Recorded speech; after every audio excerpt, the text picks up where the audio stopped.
আপনারা দেখছেন AR24 TV. আপনারা সব সময় ত্রিপুরের সাবেক প্রধানমন্ত্রী বেগম খালেদা জিয়ার সুস্থতা কামনায় দোয়া ও বস্ত্র বিতরণ।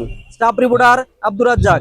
গাজীপুরের শ্রীপুর বিএনপির চেয়ারপারসন বেগম খালেদা জিয়ার সুস্থতা কামনায় দুস্থ অসহায় মানুষের মাঝে কম্বল বিতরণ করা হয়েছে।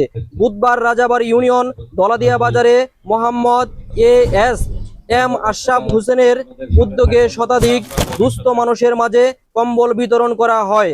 সভাপতিত্ব করেন জনাব মোহাম্মদ নাজমুল হুদা শাহিন, আহ্বায়ক রাজাবাড়ী ইউনিয়ন বিএনপি।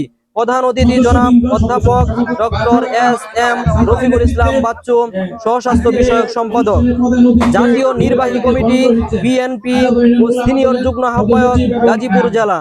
বরণ্য অতিথি জনাব মোহাম্মদ আব্দুল মুতালেব, আহ্বায়ক শ্রীপুর উপজেলা, জনাব মোহাম্মদ খাইরুল কবির মন্ডল আজাদ, সদস্য সচিব শ্রীপুর উপজেলা বিএনপির। বিশেষ অতিথি জনাব মোহাম্মদ মুহিদুল ইসলাম নয়ন, সিনিয়র যুগ্ম আহ্বায়ক রাজাবাড়ী ইউনিয়ন বিএনপি, জনাব মোহাম্মদ শাহানুর সরকার, যুগ্ম আহ্বায়ক রাজাবাড়ী ইউনিয়ন বিএনপি, জনাব মোহাম্মদ আব্দুল হোসেন সরকার, যুগ্ম আহ্বায়ক রাজাবাড়ী ইউনিয়ন বিএনপি, জনাব মোহাম্মদ রকিবুল ইসলাম রাকিব, সদস্য সচিব রাজাবাড়ী ইউনিয়ন বিএনপি, জনাব মোহাম্মদ সর্দার আক্তার হোসেন, যুগ্ম আহ্বায়ক রাজাবাড়ী ইউনিয়ন বিএনপি, জনাব মোহাম্মদ আলতাফ হোসেন, যুগ্ম আহ্বায়ক রাজাবাড়ী ইউনিয়ন, জনাব মোহাম্মদ সাইফুল ইসলাম নয়ন, শ্রীপুর উপজেলা যুবদল আহ্বায়ক কমিটির সদস্য, জনাব মোহাম্মদ আজম খান, রাজাবাড়ী ইউনিয়ন আহ্বায়ক কমিটির সদস্য, জনাব মোহাম্মদ